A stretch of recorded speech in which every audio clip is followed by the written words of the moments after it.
The entire day is about value and how we end up making decisions within the complex field of contemporary art market. Besides the already established ethical questions of conservation in general, there are so many more things to look into.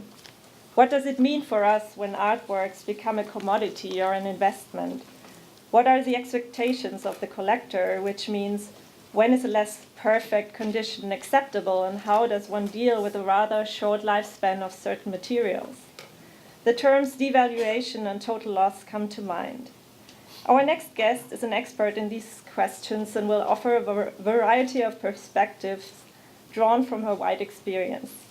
Renée Vara works as a private curator, art advisor, and appraiser for 20th century and contemporary art. Her previous engagements was with Chubb Insurance as a fine art specialist. She's a member of the Appraisers Association of America and has held lectures at NYU, Guggenheim Museum, and Sotheby's Institute. Please join me in welcoming Renée Vara.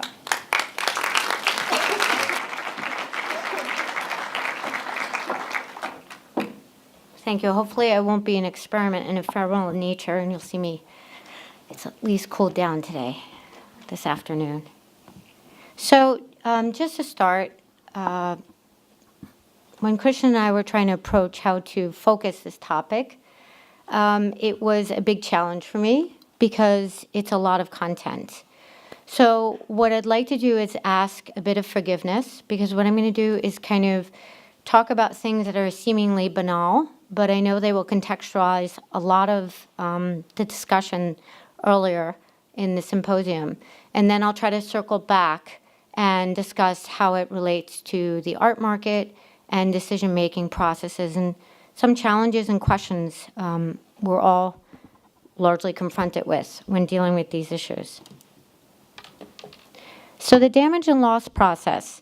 Every damage is unique, obviously, but its settlement greatly varies. When I mean settlement, I mean the actual legal process of paying a claim. It's not normalized, the process, and there are protocols that the insurance companies themselves hold with themselves, but they vary greatly. And they don't only vary greatly with insurance companies, they vary greatly with artists estates, with conservators, with appraisers, and certainly with collectors. So because of that, it creates a very dynamic situation every time we're approaching it. There's often little consensus amongst valuation experts. I would say this is becoming even more extreme because many, many people in the field now are working as generalists rather than specialists in contemporary art and post-war. And I think that, I would advocate that this is not a good situation for the artwork, the artist, or the collector. It is very specific to the object. It is case by case, and some of the considerations are the specific object characteristics and material, which we've discussed at length, and you can see all the challenges that present themselves. The artists themselves, their brand power, the marketplace, their representation, the type of damage, the quality of the treatment, which varies greatly, both usually in its intent, it's always well intended, but it doesn't necessarily mean, like a surgeon, that it's the best process or best approach taken. The durability of the treatment, which is always a big question mark when we're evaluating devaluation or a settlement case. How much it's stabilized. As we know, materials perform much differently in the future than sometimes we anticipate. And collectors, especially collectors who are owners or even institutions, sometimes you can't anticipate this. But we try to the best we can to assess all of these components. An objective outcome of treatment versus the perception of the treatment. I often have collectors who say things like the magic is lost. I really have to get our arms around what the notion of the magic is, because many collectors are rather whimsical in what they want to accept as a limit of condition, and it's often in opposition with what professionals may say, like conservators or appraisers or auction house specialists or collectors, or other curators. And oftentimes this creates a whole different trajectory of how those claims are handled. But it's really important to try to piece those things out very clearly. Insurance companies' internal standards, really their process and their procedures are oftentimes so variable, it's hard to anticipate until the time of loss. Specific language of the insurance policy, covered losses and exclusions. I know there was lots of discussions about, who gets to make these decisions. So I just wanted to say very quickly, it is a complex process. It is often confusing. It is a process that's largely not an academic one. We're not kind of trained in these areas as professionals, whether it be in graduate school. It is one largely that is engaged in within the insurance industry, and it is one that is evolving as well. And they're trying to figure out as much as, conservators are trying to figure out how to treat certain materials. But basically, a work gets damaged. It's reported to an insurance broker. Christian wanted me to make clear people's roles, because the truth is, I often help collectors because it seems so overwhelming what role, what professional is playing. They feel very vulnerable. And then the claim is reported to the insurance company. An insurance broker and an insurance company are very different people. The simplistic thing is the insurance company writes the check. The broker helps advise the client. Pre-treatment of the damage, what we call post-loss state, is a conservator receives the works, creates a pre-treatment report. The appraiser, at the same time, receives the information regarding the work, examines the object, reviews the report, and consults with the conservator. The appraiser or the valuation expert really should be, in the best practice scenario, involved from the beginning. And obviously documentation prior to loss is essential. I can say on the private client side, as much as we see so much professional discussion about collection management, it's often not in existence. And then an insurance company obviously receives the conservator's treatment report and approves the conservation. Most insurance companies cover conservation costs, as you may know. So this is the process of post-treatment. And as you can see, the conservator treats the work and issues an after-treatment report. These reports are essential to the process. I know many conservators who are a little intimidated in writing these reports. And I think that one should not dismiss how important your opinion is as a conservator, if you're acting as a conservator, is in the process. You really are one of the most reliable sources in regards to its treatment outcome, its stability, and the processes you undertook, and its intent, especially if it's a living artist, and how faithful it is. But I know that's difficult. The appraiser obviously is going to be examining the work as well as a second set of eyes to the conservator, leaning very, very closely on the conservator's ideas and thoughts. And then the appraiser completes what's called a loss damage report, which assigns a percentage loss in value. So a lot of these very open-ended works are subject to a very specific conclusion. And no matter how large these reports are, 70, 100-page, the first thing people flip to is that percentage loss in value. And people really bottom line a lot of this rather than looking at some of the nuances, which makes it kind of contentious. Not always, but often. Report is shared and reviewed. It goes to the insurance company, the insurance broker, and the client owner. The insurance company, they could be an adjuster, an independent adjuster, or an in-house claims adjuster. They really determine the claim and the settlement. Now, obviously, the settlement that is reached has to be agreed to by the owner. I think John will speak after me a lot about Vara and the role. So the valuation process. The claims and settlement is a legal binding agreement, as is the specific insurance contract. So these specific insurance contracts, you can have a discussion on a curatorial level or a conservation level or an artistic practice level. But at the end of the day, when we're actually talking about this formalized process, it is very subject to that language. And it's legal and it's a binding agreement between the client and the insurance company.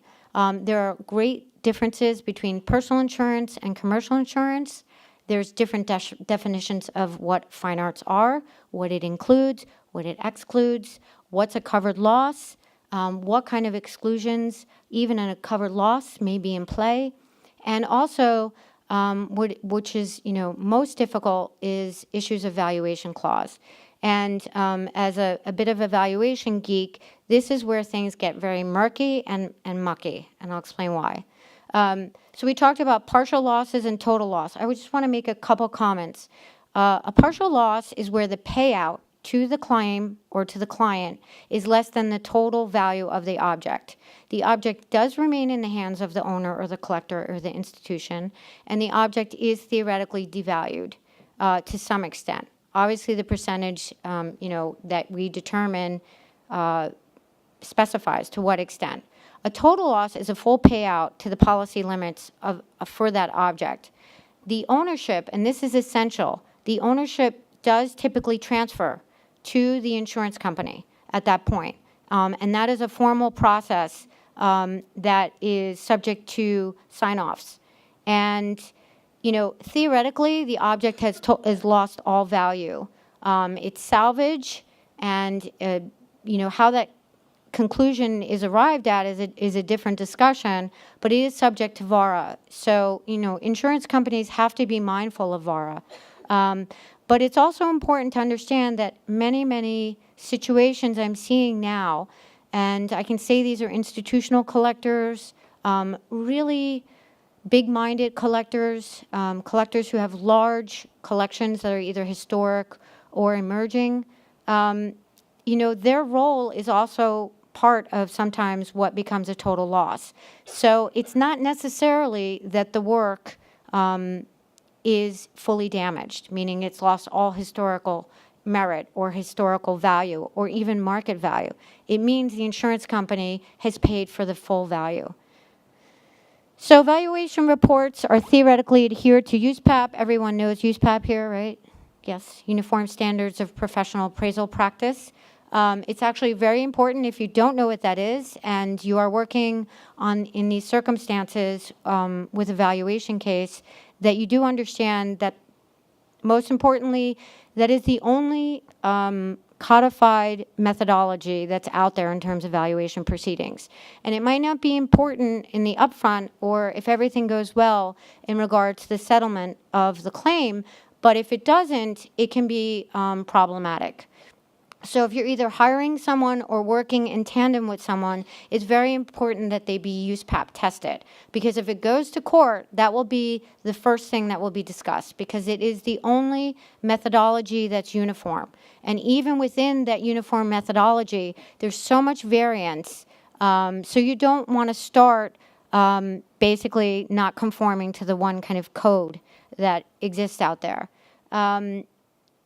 So once the loss and value report is issued, it's issued by an independent party from the transaction, meaning if the work has been bought or sold at any point during its lifetime, theoretically, that valuation expert should not be handling that work in general. It should be an arm's away approach. And again, if it goes to court or if it goes to litigation or arbitration, questions of ethics will come up if someone's involved. Collections that I have privately curated on long-term basis, I have hired other appraisers to execute when something was damaged, even though I knew the most possible about these works over a long period of time, just because it allowed for a much more independent, objective perspective. And it was very helpful in the whole process. As I said, it's not always executed by an appraiser. I think many people that are within the marketplace, obviously auction house specialists, dealers, estate managers, they know the marketplace, and they're not to be discredited. The only problem is if they don't understand the standards of writing these very technical reports, it could compromise the claim. A good appraiser is taking into consideration and speaking to all those people that are essential to the valuation. The document is really at the center. So although in this process, I showed it as a linear process, actually the appraiser should be in the middle of a circle, and then everyone should radiate out. That's probably a better pictorial of what the process is like. And largely, you have to be Switzerland because there is so much push and pull during the process. But either way, you should be consulting important dealers, estate managers, the artist, auction house specialists if there's some reason you're trying to get your arms around a comparable. But it really, in the best practice, requires specific expertise because, especially in contemporary art, it is moving so quickly, the marketplace, and has so many pockets and is now international. It's largely difficult for a generalist to get underneath. Also, quite simply, much of the transactions in the art world, as you know, I think the TFAF report by Claire McAndrews just suggested that 52% of all the art transactions happening are private. So they're not disclosed. So you can't just look up an ArtNet and understand an artist's marketplace. That's a very limited viewpoint, and largely you may derive an inaccurate value.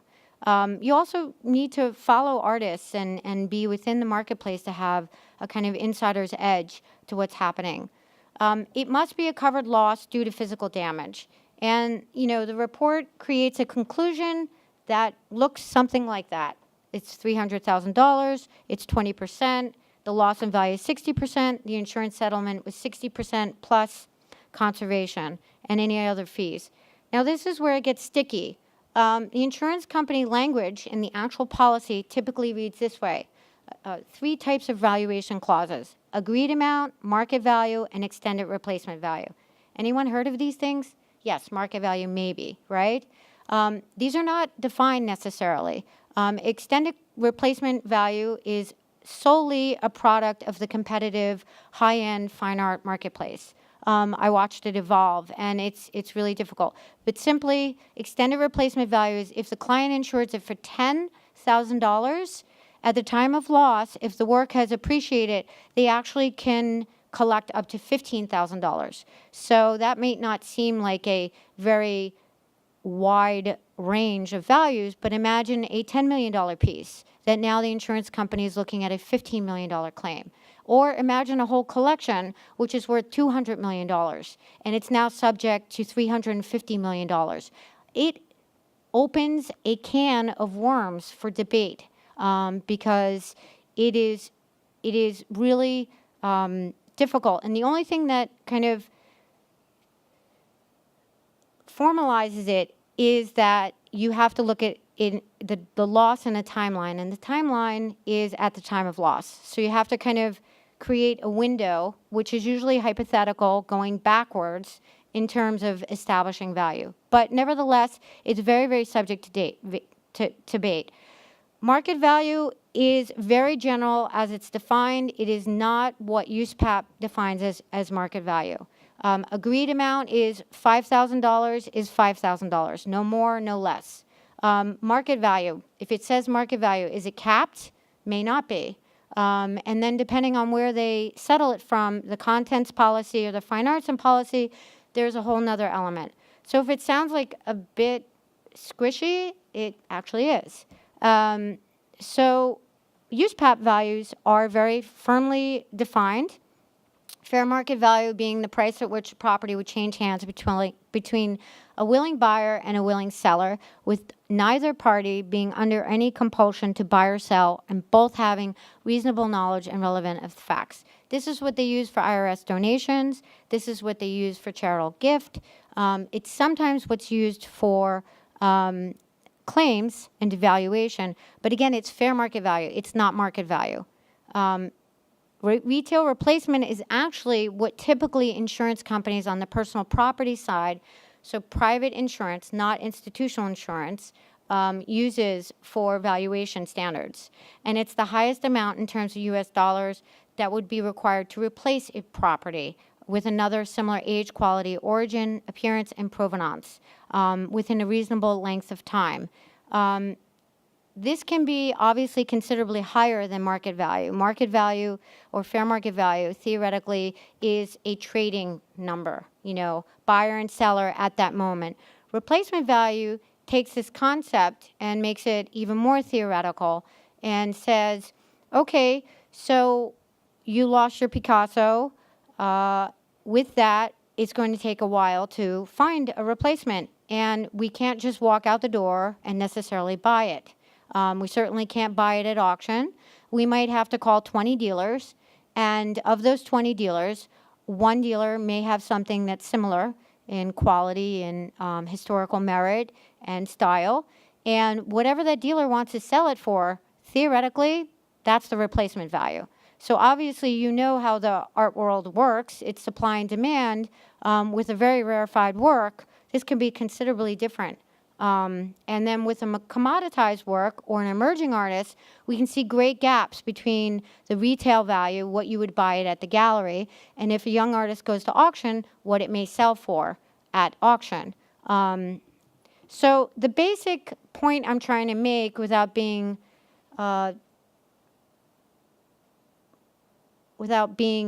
too unsexy is that these gaps are huge. The language is different, the approach is different, the values are different, and the appraiser in the midst of this. So really what the appraiser or the valuation expert must do, beyond all doubt, is establish exactly which valuation they're going to use as a basis for their appraisal. And that usually requires understanding the policy, reaching out to the right people, and getting it documented how you're supposed to value the work to begin with. And then, the loss in value, LIV, could be anywhere from 5 to 50%. And this is how it would look. Usually when we start hitting 50% loss in value, and again, this is a standard more on the insurance side than the art world side, 50% is starting to rub against the notion of a total loss. Now, a total loss, I'm using that word only in terms of a payout and a claim. And it can be determined by many, many factors, including the artist's request, the dealer's request, the estate or artist denying that it's representative of their work, or the client request. And none of this necessarily necessarily correlates with what maybe a curator's opinion is, a conservator's opinion, or even the marketplace opinion. So ultimately, the loss is settled with the insurance company and the owner. And Christian asked me, well, how do you derive value? So deriving value is a complex analysis of factors. You have to assess the drivers of the art market and the artist marketplace. Like all market, it is really subject to supply and demand relationship. There's considerations for the artist brand power, as obnoxious as that may sound. It is out there in the world. The volume of sales, the result of the sales, where the sales exist, what we call the most relevant marketplace, and then the actual object. So many people, what I see on the advisory side, many new collectors in particular get caught up in the brand power. But obviously, we all know that there's a lot more than the brand power. Artists create great works, mediocre works, and terrible works. And so obviously, after you're looking at the entire context, the landscape of the marketplace, you're also going to be looking at the actual work itself, the connoisseurship, the comparables that exist out there of like kind and quality objects that have sold.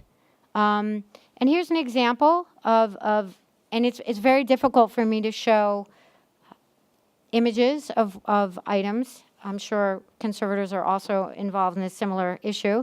But one example is a Manzoni that I was involved with. And as many of you may know, kaolin was a process that derived from ceramics, but Manzoni came up with his own recipes and often changed his recipes, and a lot of the materials in different years he was approaching it transformed and changed. And so this was an impact damage. Somebody bumped into it, I think, in a living room, and it was central to the piece, meaning in the area of visibility. And when it was treated, the outcomes were very, very positive. And there was no blacklighting that resulted to the greatest extent. It was documented by the conservator using all the kind of standard ethics and approaches. And because the areas of damage were not visible, in that case, we might consider the valuation or the devaluation to be minimal. Now, there is an argument that many make that the work was perfect before, and it's no longer perfect due to this physical occurrence, this car accident, this scar on the work. And that is a legitimate concern. And oftentimes, appraisers should be considering that.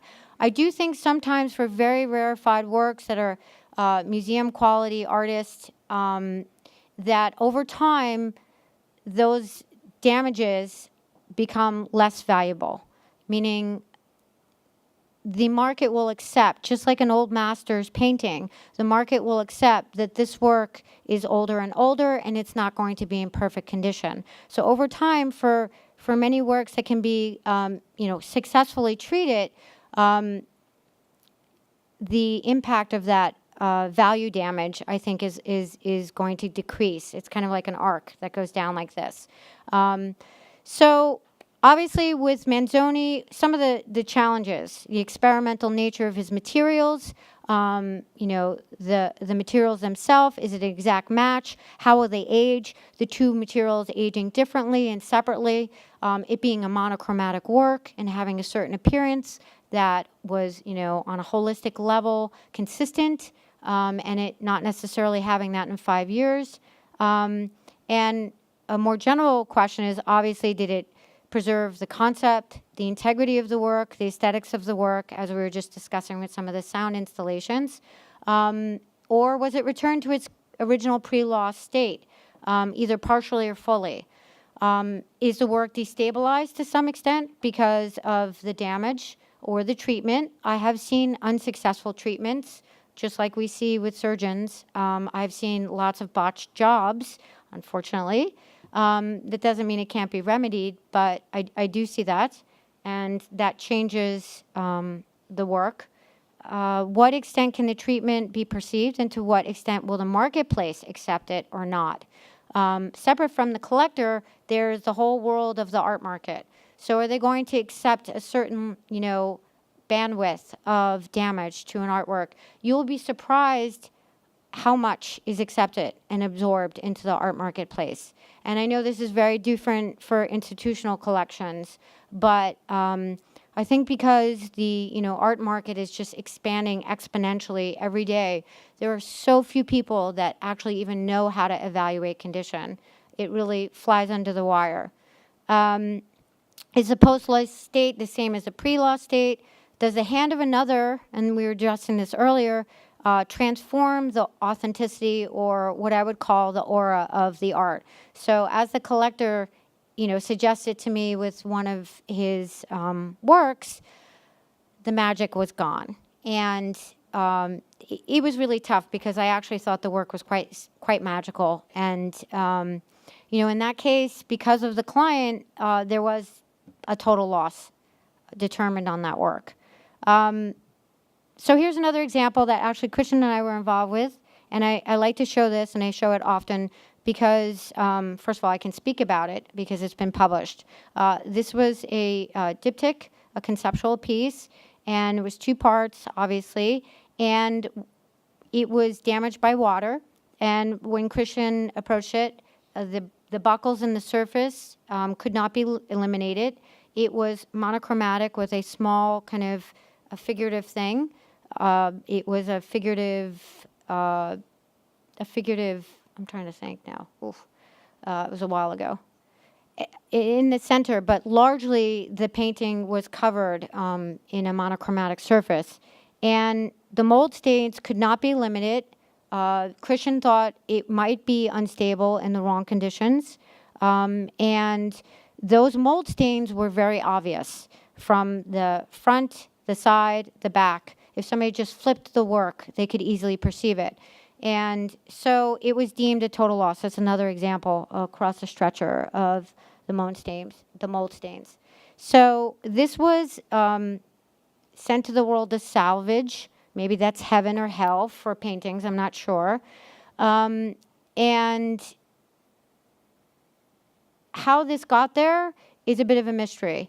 I mean, it isn't in that here we had a great consensus, but who made the final determination, whether it was the collector's request or the insurance company, I'm not sure, and I will probably never know. And that's one thing, myth busting. Many collectors think I have an essential hand into making these decisions, but actually, the appraisers are purposely independent because insurance companies want the process to be separate, arms away from their internal proceedings. And although I've been privy to many internal discussions and obviously experienced that when I was working at Chubb, oftentimes I don't even find out the settlement sometimes a year or two after. So I am not empowered, and neither is the conservator. Obviously, salvage, probably should not return to the market. I think it's a tremendous amount of awareness around that now. I would say 15 years ago, it was very difficult for me to explain that. But now it's changed. So I just want to show a couple quick things. I do think the insurance world and the contemporary art world are slightly at odds because of the experimental nature. Here, inherent damage, inherent vice are exclusions on the insurance policies. And here's an example of Tam Van Tram, pop explosion. These pieces of gold leaf, are just falling off. And Ansel Kiefer's work, which obviously is stable, but oftentimes changes because of its alchemy, its nature and the materials he used.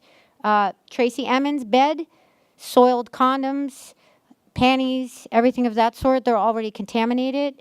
Repurposed materials we see over and over, like Shanique Smith, where we don't even know the original condition of the works being included within the bales that she creates. Dan Colin, I hear a lot of conservators talk to me about the saliva and the issue and the patina of the age. And then you have artists such as Wim Devoy, who is working with live animals and tattooing them. So, where do you put the insurance number on that in terms of its ephemeral nature? So all of this brings up a lot of questions, and I hope that it lays a little bit of a foundation for a context for discussion. Thanks. Hi, I'm Louise Cohn. I just have a question about what you mentioned, that there's a curve of where conservation work kind of means less and less when you get into the older historical artworks in terms of value. Do you find that there's a different ethical kind of like considerations when you're evaluating a really contemporary art piece that is still in its younger days as compared to an older piece that has a certain historicity about it? I mean, you mentioned the client, that they felt that the magic was gone. That seems like a very emotional response, and maybe you wouldn't see that necessarily in an older piece. Yeah, I mean, I'm quoting him, but I knew him quite well. So in terms of ethics, I'm not sure what the exact question is. I mean, I think you're supposed to approach both the same. What I'm saying is because rarity drives the market so much, and that's why you see Giacometti's selling for $120 million, that historical works have that benefit because you're not going to necessarily be able to find another example of a historic work that's iconic. And so, Picasso's work that the casino owner owned is a perfect example. He put his arm, La Rêve, the dream, through it, And, reportedly he ended up selling it for more, maybe 3 or 5 years later, than what the insurance settlement was going to be and what the current after the damage. And as you know, that was an announcement he was making for a sale price, right? So it was such an iconic work and so irreplaceable. I think that over time, there might be a greater acceptance, just like we accept a lot of old masters pieces. They have lives. And there's no good examples. And certainly on the private collecting side, if many artworks are in an institution, they don't have much choice if they want to have an example. So, but at the end of the day, really, with this valuation concern, when you're doing a loss or settlement, you really have to try to nail it to a timeline, and that you cannot project in a future way. You have to think about it and be conscious of it in terms of what level and whether you call it a total damage. But you theoretically are not supposed to be. You're supposed to be looking at it at the time of loss, what the value was, and to what extent it's compromised it. So, it's not a perfect system. It's very theoretical, and there's a lot of unknowns, and that's a bit of the art behind it. It's also subject to an extreme amount of negotiation, not necessarily on the conservator side or the appraiser side, but certainly with all other parties. Hello, this is Robin Clark. My question for you has to do with the phrase you used toward the end of your talk about the world of salvage. Could you tell us a little bit what that looks like? I mean, is there a particular protocol that everything should adhere to once that state is achieved, or are there a range of possibilities? I have seen it handled many ways, but most often, I think, if I were involved in the advocacy, those works are returned to the artist or the artist's estate, if possible, so they don't recirculate into the marketplace unknowingly. I have seen that insurance companies are so much better at dealing with this, both in terms of their process as well as their respect over the last 15 years.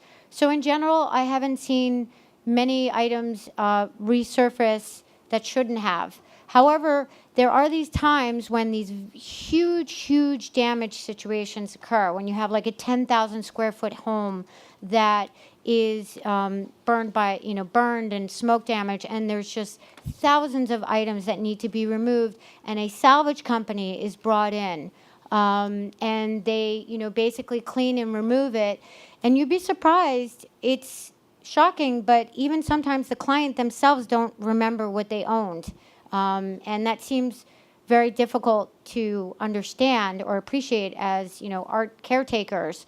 But you would be surprised. And so sometimes I have seen things recirculate, but it's not necessarily on purpose. But salvage gets taken, the salvage companies takes away this huge massive thing, then sometimes it gets sold off, and then it recirculates and pops up. But certainly an active artist or an artist's estate, I mean, every auction house specialist I know, separate from a tag sale, would call that out if it was brought to their attention. I'm sorry, we have Yeah. to break. Okay, sorry. We can speak later.